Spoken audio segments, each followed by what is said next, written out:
If you listen to this podcast, you will make your first $1 million within 3 years. I'm going to repeat that. You will make $1 million within 3 years of the first episode you listen to.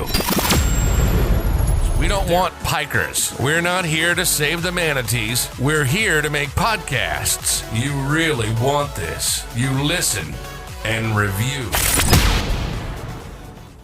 Put that coffee down. So what are we chatting about today? So Marco, we're not going to do an interview style. I think that'll be stupid, and we have a bunch of interviews. So we're just all going to talk, man, about what the week's been like. Interject. How's it all been going? I'm just going to sit back and relax here. I noticed you decided to wear a turtleneck and a stupid hat, so I'm really thankful for that. Yeah, I guess the hat is on top of that for me. Absolute savage. For those of you who don't know, this is going to be the podcast. If you're watching on Facebook or if it's the podcast, Marco is the turtleneck bandit, and we have a special emoji in our Slack channel. When he makes a sale, everybody throws up the turtleneck emoji because only a man of that sales prowess can pull off a turtleneck. So Marco actually has like these specially made turtleneck sweaters that increase his close rate by 7%. So that's why he wears them when he's selling because it actually helps significantly. The turtleneck warms up your vocal cord, so you're in optimal range for objection handling. Yeah, that's why I'm half there. I'm wearing a nice little knitted jumper today in celebration of Marco. All I got to do is get my hair down and my fringe down into below my cap, so I'm good to go.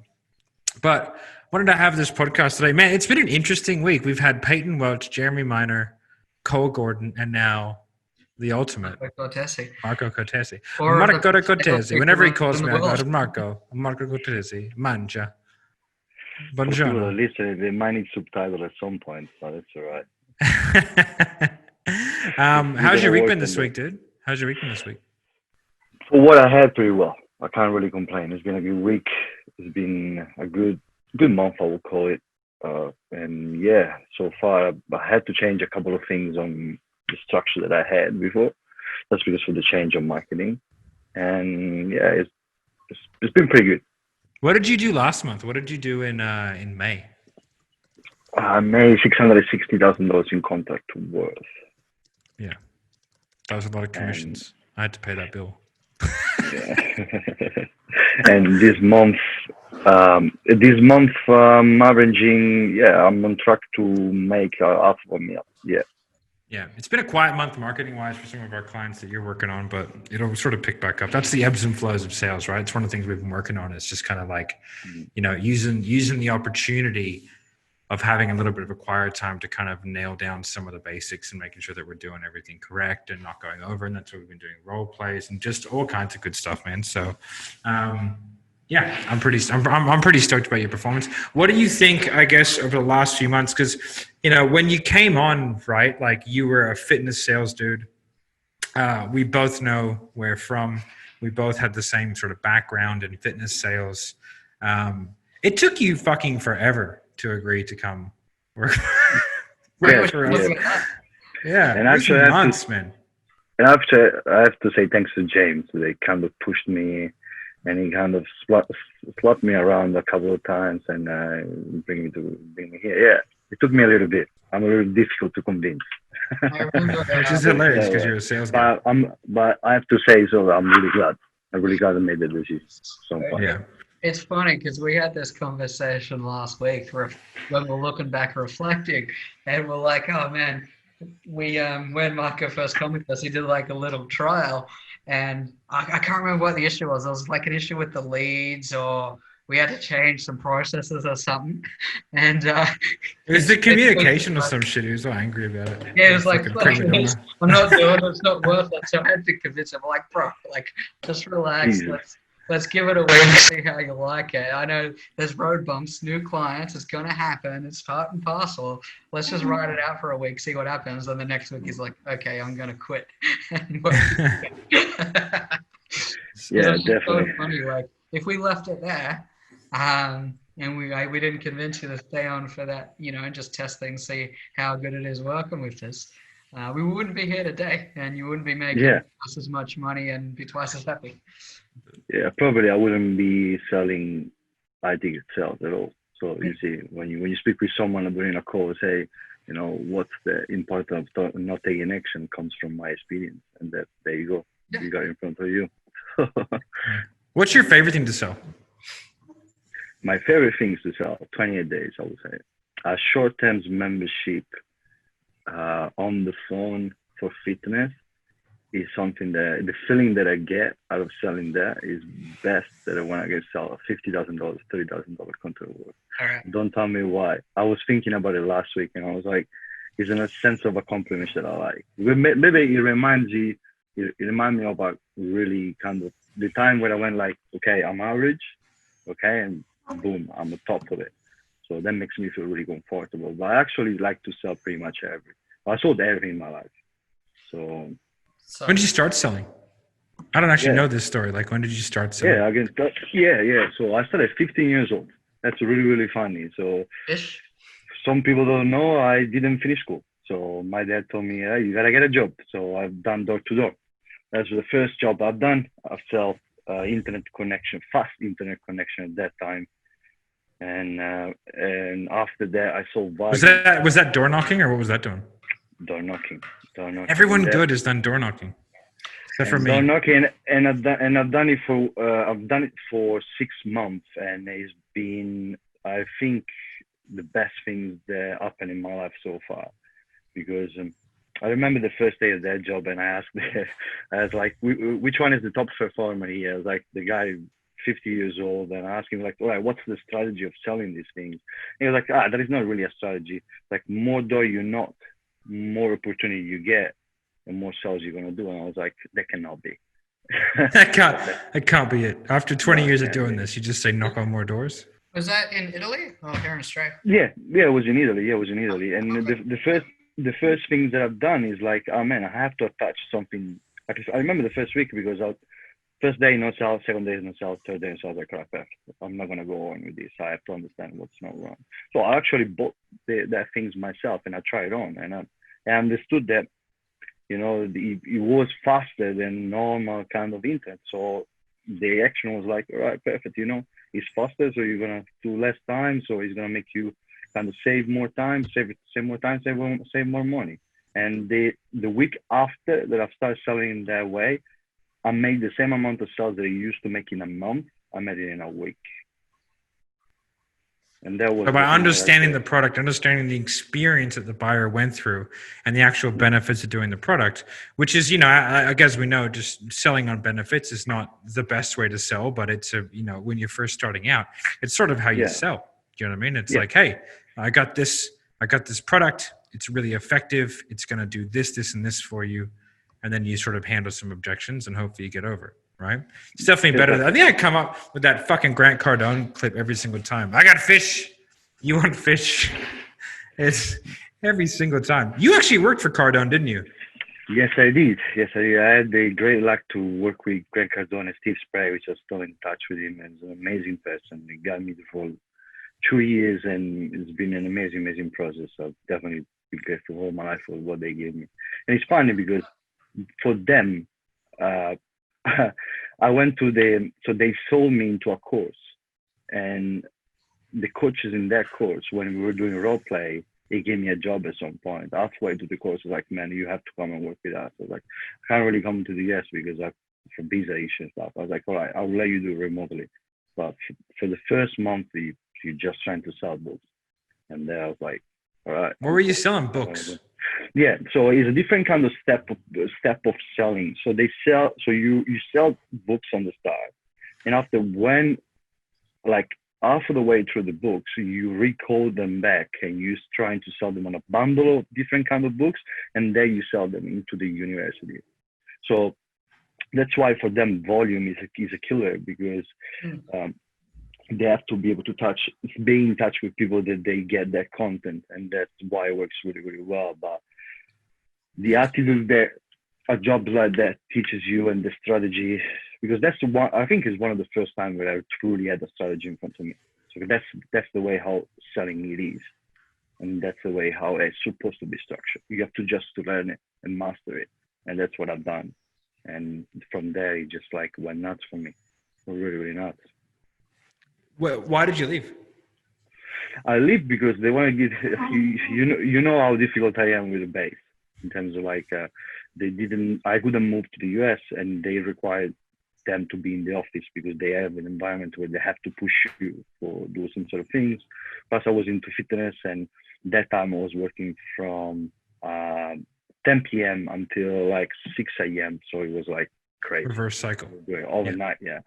And it didn't really work. And I was like, you know what? We're still gonna be friends. I'm still gonna be doing the uni, but I have to move into something else. And that's where I've started doing fitness. And I started actually with Anytime Fitness. So why Australia? What happened there? Why Australia? That's actually a really good question. I was about to go in the US, but they refused my visa. So I was like, which one is the English? I was like, which one is the country where they speak English, and I can kind of be away from home for kind of isolate myself and put myself in an uncomfortable situation. Like Australia is 30 hours from home. I was like, oh, let's get there. So really, knowing no one, I had like for 400 euro in my pocket, and I came here. Like it was the best decision I made in my life, but I don't know how I made the decision. If I think about it, it's crazy. Yeah, if you think about some of the decisions you made too much, then you end up going, holy shit, that could have. It's amazing how like some key decisions in your life just shape everything about where you're at now and how you get to this point here. You know, because I grew up in the States. I didn't grow up here. Was born in Australia at the age of 3 or 4, I think, maybe 4 years old, moved to Canada at the age of like 9, moved to the States, and then moved around the States a bunch of times. And then I remember sitting there during 9/11, watching the towers come down. And I was in English class, and I'm pretty sure I was a junior in high school, so I was in year 11. And I was like, I'm joining the army. And then from there, kind of went through that, and then it kind of like ebbed and flowed a bit. And then I ended up like wanting to do med school, so I kind of went through that process to become a doctor. And then like first year into university, I was like, fuck this, I'm going to go join the Marines. Went to join the Marine Corps, passed all their tests, and got into like the direct recruitment scheme for their special forces, which is called Marine Force Recon. And then they demanded back then that I had to relinquish my Australian citizenship.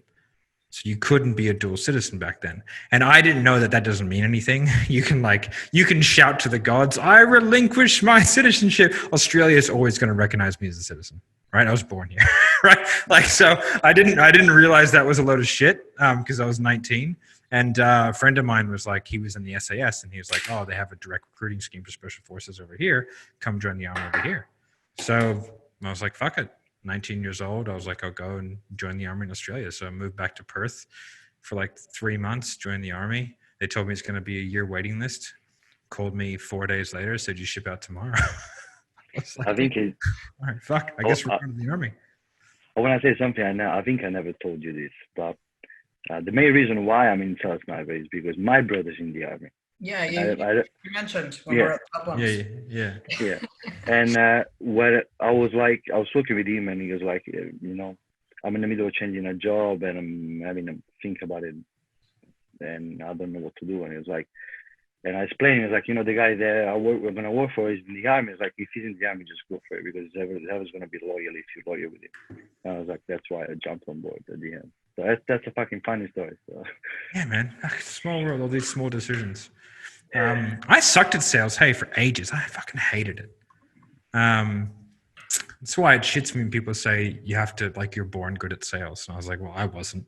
I was shit at it. It's funny, right? Because most big salespeople always, especially when we interview them, they've always got that horror story of how they sucked at sales, but had to get good at it. So they made themselves good at it by doing due diligence to get good at it. Right? No one's ever just like, I fell into the role and killed it. Happens for some guys, but 9% of the time. There are some guys that are naturally gifted at communicating. 100%, yeah. But I don't think there's anyone naturally gifted at selling, but there are people who are gifted in persuasion and communication, and that's just taught to them by their parents. And my son will probably be good at that, hopefully, because of the way that I talk to him, and hopefully I can articulate to, like, when he gets in an argument, how you can articulate around that. You know what I mean? And be taught the art of persuasion. Because I think if you're taught that, man, like if I knew the shit that I knew back when I was fucking 25 years old, you know what I mean? It'd be fucking dangerous. You know what I mean? Like I consider myself a fairly good salesperson. Definitely have a lot to learn. But man, if I had the knowledge I knew now, if I was taught that as a kid, you'd be savage. You know what I mean? But yeah, like sales is one of those things. Like the only reason I got good at sales is because I really enjoyed eating. And it seemed like the path of least resistance. I could either like try and get someone to do it for me, but like, man, like we tried that and it just never worked. Like, you know, because especially with gyms, like fitness selling is a very particular way of doing things. And it requires a grind, and a lot of the time it requires a knowledge of fitness. Yeah. Which you can sell most things with no knowledge of what the fuck you're going on, but fitness in particular, you need to have a little bit, you know what I mean? And so we tried these salespeople who were coming in from corporate sales backgrounds, and we paid them salaries and all this kind of stuff, and they just fucking sucked. So I was like, well, I guess we'll just have to do it. And then got better and better and better. And it wasn't until we started really doing high volume. Like I was okay at it when I had like just my gym and stuff like that. And then we entered into RBT and we started opening the gyms. And, you know, like you were in Melbourne, and then it was like me and James doing Sydney. And then I started helping out with all the things and then kind of getting into it a lot. That's when it really started to click, was like, because I was doing like, you know, like how many sales a month were you pulling in for the 3 or 4 gyms that you were doing like 50 a month per gym? Yeah. So for 28 days, when we used to do a campaign, 147, 28 days. A month? Yeah, a month. So 150 a month for how many years? What do you mean for how many years? So like how many years did you sell it for? I worked with them for 2 years, 2 to 3 years. But I was doing outside of it 16 weeks as well, which I was putting. So you have 4,500 28-day challenges. Roughly. Yeah, roughly. Right. Between the 147, the 197, 247, and after, since we were doing big volume, we jumped up to 297 for the price. So. Okay. You mean price? So price, like the actual, like regardless of price, whether it was 16 or 28. How many people did you sign up on a monthly basis? 140. Okay, so yeah, okay. Yeah. 140.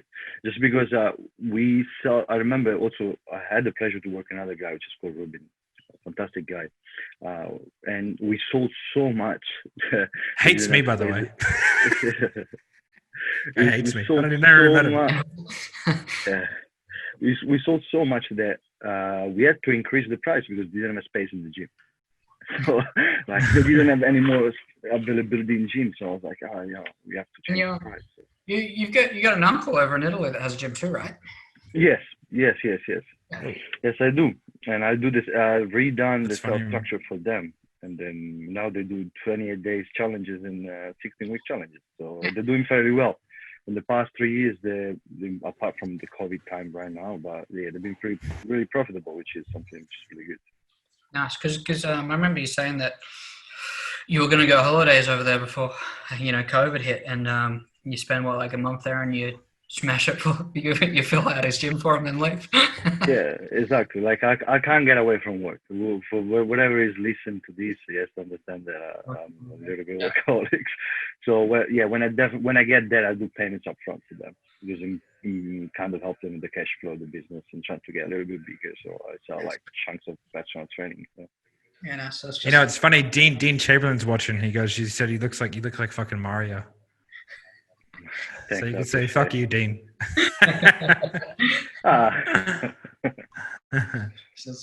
What was it like transitioning into selling high ticket, dude? Like I know that we started off like, because when we started, right, like when Sales Sniper started, we were pretty much only doing fitness sales. Yeah. And then we sort of started to transition. I know you're super nervous about it. What do you think it was it easier than what you thought it'd be? Yeah, absolutely. It was super, super scary on the start. And as soon as I jumped on the third call, I was like, man, this is so easy. Because people, like, you have to understand one thing. Like, I was coming from really cold calling people really hard. And the first time that I had someone not overcome, like not coming with an objection on the call. I was like, that's amazing. Is there this kind of people around the planet? Like, and yeah, like it's a way easier process. That's why if you are a person that says like, I want to start in sales, you should definitely start doing cold calling. Because when you get to an environment where they call it B2B, I don't like calling it that way because I don't believe in that. But when you get to that sort of sales, it's gonna be like really, really easy for you, like absolutely easy. How do you think that that experience of the 4,500 28-day challenges, you were able to transition that into high ticket, particularly in the same industry because it's mostly self-fitness business coaching. How do you think that transitioned? In terms of like what I think, or in terms of prospect? Reframe the question. No, for you. Yeah. So like, how do you think like that skill set developed from selling fitness products enabled you to then transition into selling fitness coaching? And yeah, so is being able to understand the person a little bit better. When you're selling for fitness, you, as Matt can understand as well, because he's even more than me, is you get any kind of person with any kind of issue, with any kind of pattern of thinking decision, with any kind of objection. So when you get into a state where you get in those calls, which the objection is just one of two, then you move really, really fast. So you understand, you are able to read that person and be able to advise them in a better way. To answer your question. Yeah. And is there a difference in the client, like in terms of the objections that they have, like the issues that you have to overcome on that call as opposed to the challenge? Like, what's the key distinguishing differences for you? That's actually something I was thinking about it last month, and I don't think there is. Because at the end, what it comes down is all about something called pattern of thinking. So it's the way how a person makes a decision. And in the account that I'm doing right now, and in the account that I used to do for small 28 days and 16 weeks, the pattern of thinking that are people that are going for, to me, is actually the same. It revolves around taking an action or not taking an action. Yeah. So that is what all comes to. Because after, if you really think, like you have the money objection, but the money objection is like a value objection or not taking an action. So that is what comes to. Sweet. I'm going to try and get my camera to come on. Okay. You're on now. Yeah, I can see that camera. Yeah, I know. Just everyone keeps freezing. So yeah. I think I'm in one of those workspaces at the moment. And I think everyone's pumping Zoom. Yeah. And just destroying the, just destroying them. I'm actually going to switch over to going off my phone, I think. So give me a minute. Yeah, I found the transition to high ticket really easy, which is why it baffled me that everyone was so shit at it. Just if you're gonna do that, I'm gonna make me co-host, right? So that it doesn't accidentally shut down. I'll make it that or ruin the Facebook Live.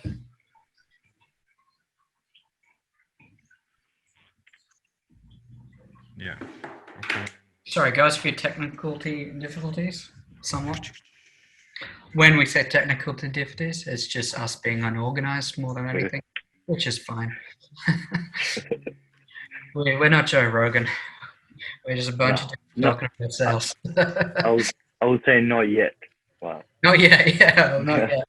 Well, it was, I don't know, like, since we're talking about sales stuff, that dude's balling now. He just sold that $100 million deal with Spotify. How crazy is that? Do you know anything about it? Or? What's that? What are we talking about?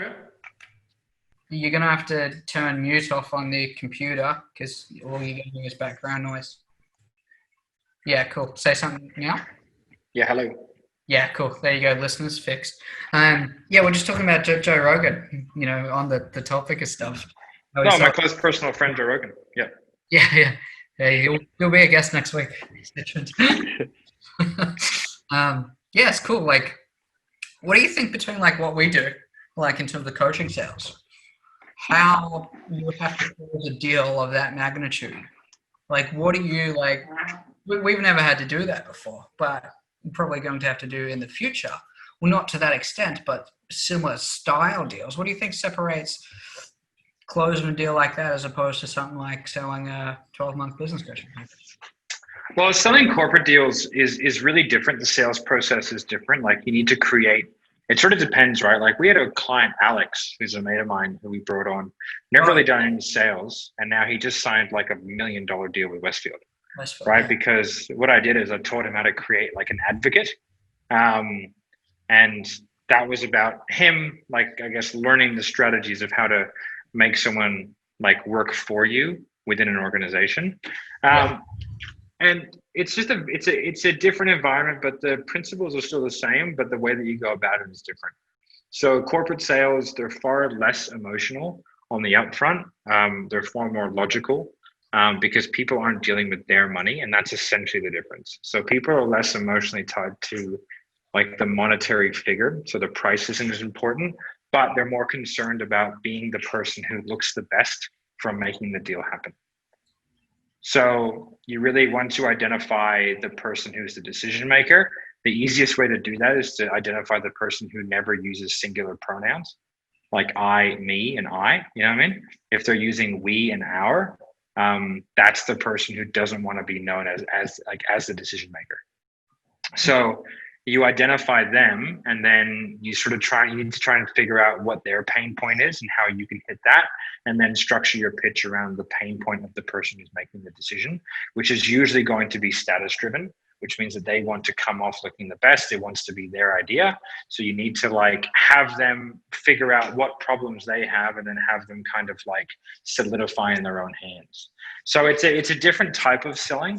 There's a great book on it called Flip the Script, which is written by Oren Klaff, which is all about how you can create confidence in buyers. Because if you're at a pitch meeting, like it's a really different experience if you've got 3 or 4 investors sitting there in front of you and you're creating a case more like what a lawyer would do.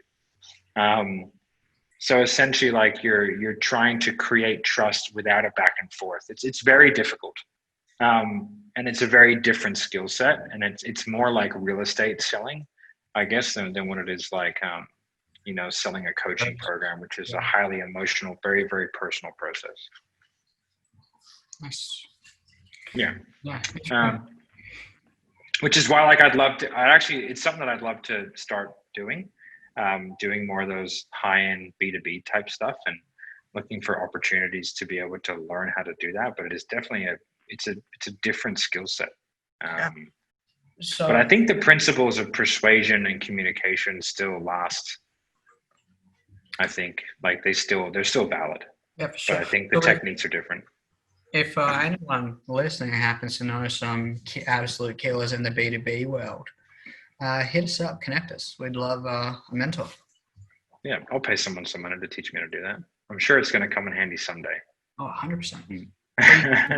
Take those lessons into what we do now and apply it into a lot of our business stuff. We're bringing on clients, bringing on other things, and closing deals with some of the software stuff that we do is to get that out,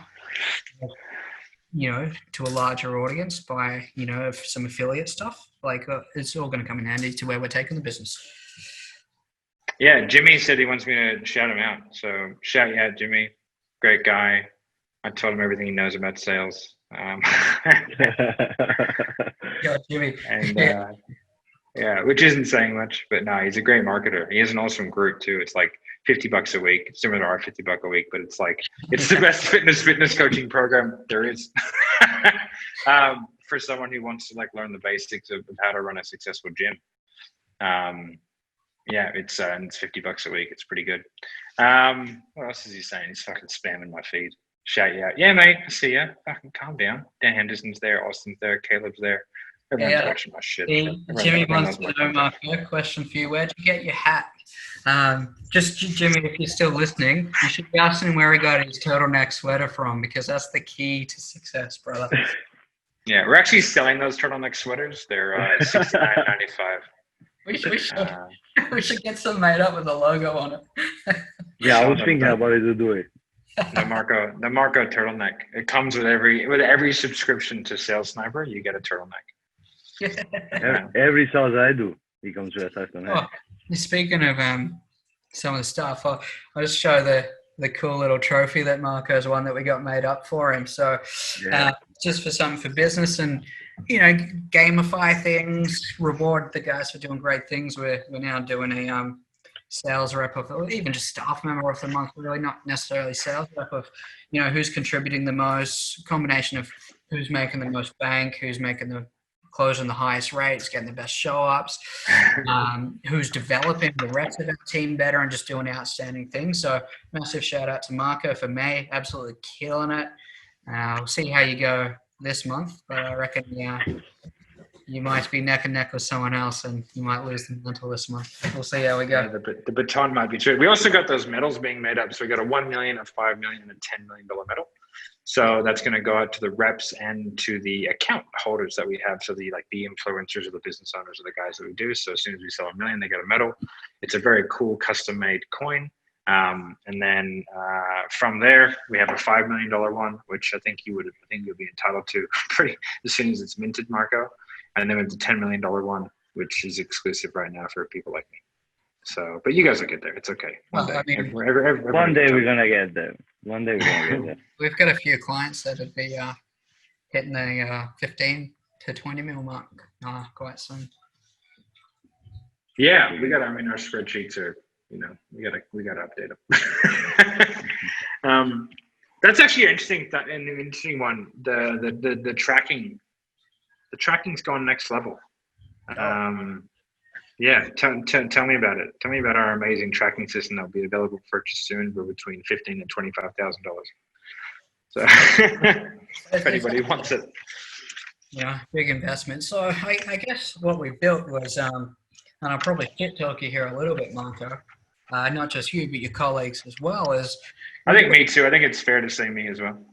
Me too. You know what? Before I decided I have to be the person that is the opposite to everyone else to fix the issues that, as we all inherently as salespeople have, and that's poor admin, poor tracking, not keeping our shit up to date because we're focused on sales. And we come together and be like, well, most organizations, they need their salespeople doing these things. It's like, but they hate it, they're not good at it, and they're not consistent, they won't do it. So let's build a system that stops them from doing it, and we can still track things meticulously to know where we're at. So we've built things out just because salespeople inherently have the same positives and negatives 90% of the time, right? And that's, as I said, the poor tracking and stuff. So our guys, across all of our cases, they need to do three things, right? In their CRM, they simply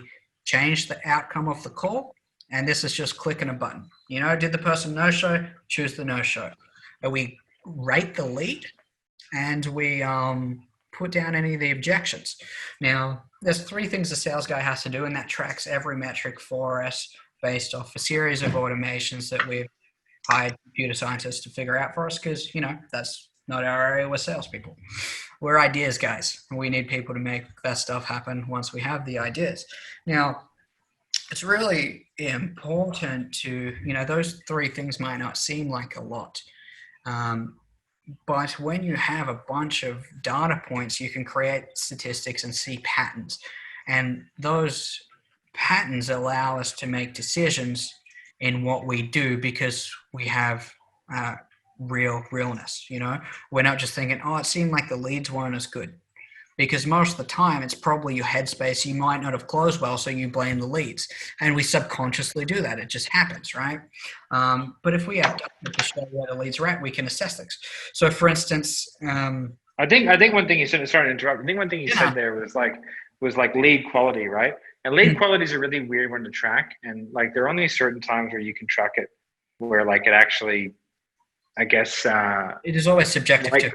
Yeah, but it has to be before the sales call, exactly. Right? So if you're tracking lead quality after a sales call, you're essentially just tracking a salesperson's ego, which is why I don't like the method of tracking offers made.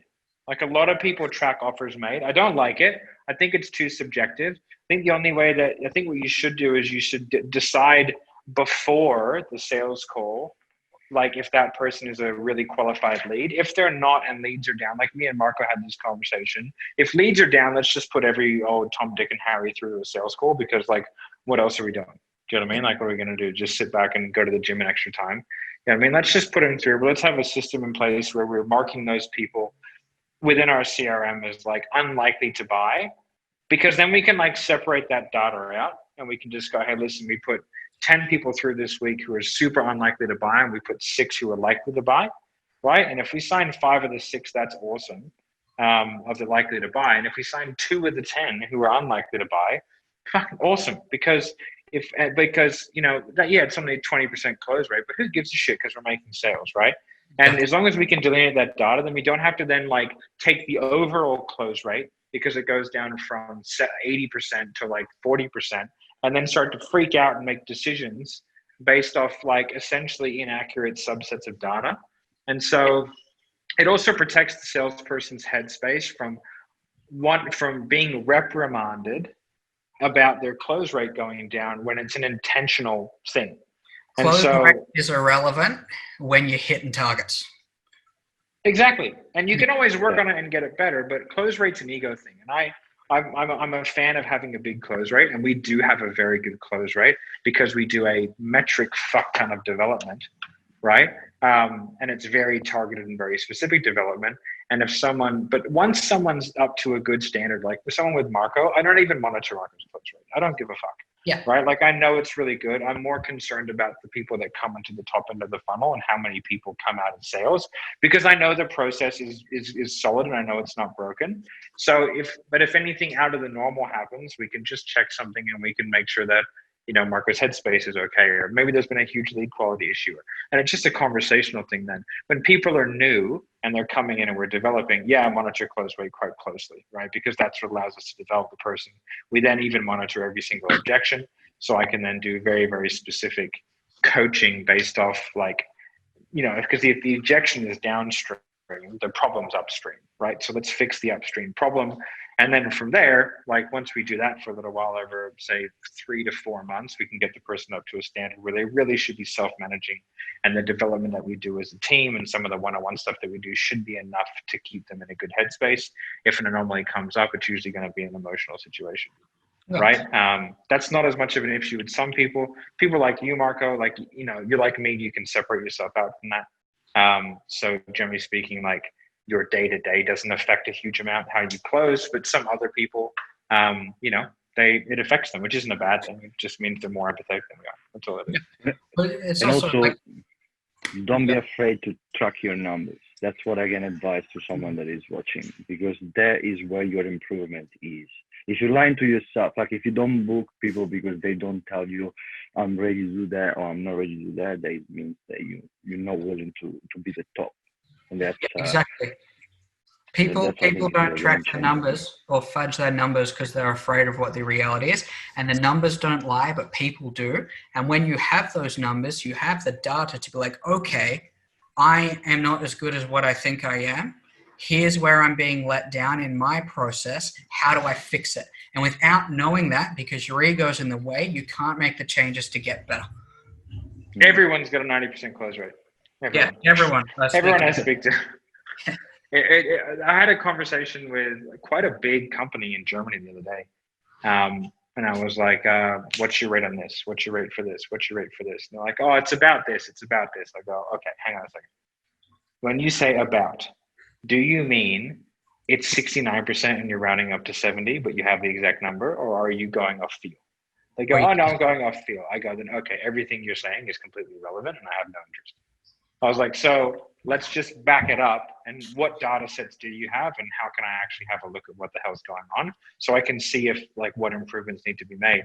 But like, this is a coaching organization that's doing hundreds of thousands of dollars a month. You know what I mean? And they're a good organization. They know what they're doing. But from a sales front end perspective, like nothing is tracked effectively. They're like, oh, I think our organic marketing gets way more qualified leads. I go, what makes you think that? They go, oh, I think that way. I go, do you track it? They go, no. And I go, I do. I'll tell you exactly which one. Like, what are you, crazy? Like, I was like, where are you going to sink your effort? Do you sink your effort into ads? Do you sink it into content? Like, or do you do both because it's 50-50? Like, what's a more scalable model? How do you run a business that way? And the reason why we came to do it was because I was sick and tired of people coming to me going like, why aren't we getting more sales? Why aren't we getting more sales? And as a salesperson, I can't just go back to them and say, because your leads is shit. I have to have some data. Sometimes it's because it's a salesperson's fault. Sometimes it's the lead is shit. Sometimes the process needs fixing because there are just parts along the way that just people fall out of the funnel. And without data and figuring out exactly what the hell is going on, like, I just don't know how people make decisions. Yeah. It's terrifying. And sometimes you create new funnels and you forget to put a transfer of trust page in. So all of a sudden you haven't pre-handled the price. Now we track all of our objections. We now know that, hold on a second, our money objection just went up 70%. It's not, we've assessed the calls from the salesperson, not anything that they're saying. Why is everyone getting price shock? Then we go back through the funnel and be like, oh, they're not getting the pre-qualification stuff that they were before. Therefore, it pumped up. Let's go fix that. Now we're closing better because we're having to handle less objections and people have got more trust before getting on the call. Those little things make big differences to the income that we can bring in for someone just for tracking. Yeah. For sure. As a guy in the trenches every day, Marco, what would you say are the things that you like to see in like a pre-sale process that makes you confident that you're going to get a good lead, I suppose? Okay, I would say that there is a couple of things, like especially when we do the triage, is the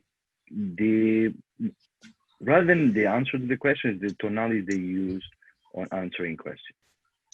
That would be the main, having the right tonality and not being a person saying, yes, I want 100% in, but that turns out to be a non-bio language. Yeah, big time. For sure is going to turn like, yes, I'm a person that does it 100%, so I feel like 70% right now and I don't want to do it. That's I think I had that, and then like more often than people saying, no, I'm not interested, and yes, I'm interested. Like I trust more in someone that say, I'm not interested in this, than someone that say, yes, I want to do it. Yeah, someone who's skeptical is someone who's actually genuinely looking to buy. Someone who's like, oh my God, this solves all my problems. It's so amazing. Thank you so much. Can you send me an email and just let me get back to you? Exactly.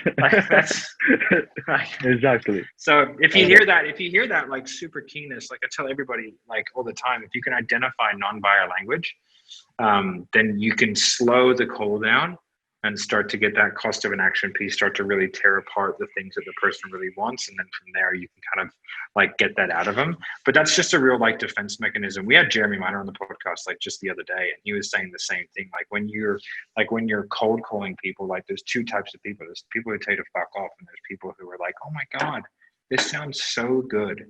Like, could you please send me some information? Because now isn't the right time. But like, if you can follow me up in like 3, 6, or 12 months, that'd be amazing. Thank you so much. And then like, they're never going to answer the phone because they're just people who are like, don't want confrontation. And that's the vast majority of people, which is why people get ghosted, right? So there's why? And polite people, essentially. Yeah, there's assholes and there's nice. Yeah. Because you're not capable to be influential with them. That's why. So if you turn someone or not being interested to being interested, that you're influential, therefore you can get them to pay. But you're not influential on someone that he thinks he already wants to do it. So whatever you're saying is not going to listen if you don't really bring them to a point where you ask them why now, why do you want to do it, why do you want to be 100%, like those kind of things. And then you can be influential that way. So yeah. Understanding someone's why is I talked about this, I think in a training. I was like, understanding their why it's a good thing for a lot of salespeople to get. I think when you move into like the upper tier of a salesperson, like you don't need to really ask for like that. What is your why? You need to ask why they want to do it and why they want to do it now. But that whole like getting into like the deep emotional drivers, like, and actually asking it as like a standalone question format. Like, I think it's like a, pedestrian is definitely the most douchebaggy way that I can put it, but it's just like, it's a very simple way to get an outcome that you can do in far more elegant ways. Right. And I've only learned that recently. Like I used to use it hardcore as part of my whole selling technique, but like now after being mentored by like Jeremy and stuff like that, like he doesn't do any of it, but he does it in a highly nuanced way where he doesn't even know he's doing it. You know what I mean? Like it's one of those things. So yeah, but it's to speak in a certain way for a certain reason over a certain period of time. It just becomes natural. When you listen to the podcast, it's like it's very funny. Like that's how he talks when he's selling. It's how he talks every day. You know, it's just how he is and who he is as a person. He's become this persona, which is a good thing because it's incredibly persuasive of someone who talks in a way that is persuasive and engaging. And it's very similar to Eli, right? And I hope that one day I can be anywhere near that engaging because, like, you know, being able to have someone hang off every word that you say is an incredibly powerful tool. And we've even discussed that in our personal meetings. It's like we want to get to that level for our team so that you hang off every single word we say so that we can deliver our words with such clarity that it can match those guys. You know what I mean? Exactly. Yeah. So yeah, I gotta get Tony Robbins to mentor me, but I'm just short the $1 million. You got to pay up front to do it. So I'm close, but not there yet. Well, this month you might be, maybe. Yeah, this has been a good month. It's been a good month. I'm not gonna lie. All right, we should go because this is I got meetings coming up next. This is fun. We'll do this again. Oh, It's been great. Thank since you, guys. this is still somewhat of a podcast, Marco, why don't you run us through, because that's what we always ask our guests. What's the best objection you've ever had? The funniest, most crazy objection that's ever come across your desk that you could probably say on Facebook and not get a shutdown? Yeah, the weirdest one is I don't think it's an objection. It's more like someone. I think a guy once told me that his dog chewed his credit card, chewed his wallet. You told me that before. Yeah, and he didn't have his credit card with him, but he paid. The day after, though. I have to say that he didn't ghost me though. What was that product? IBT. Yeah, it was actually for the gym in Sydney. Oh yeah, Rockdale. Okay. Man, if you can make sales in Rockdale, you can make sales anywhere. Fuck me. Yeah, That was a rough gig.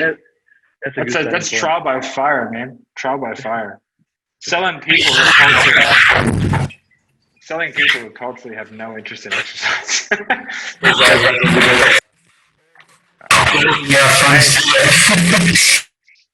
I'm just muting you, dude, because you have that stupid thing.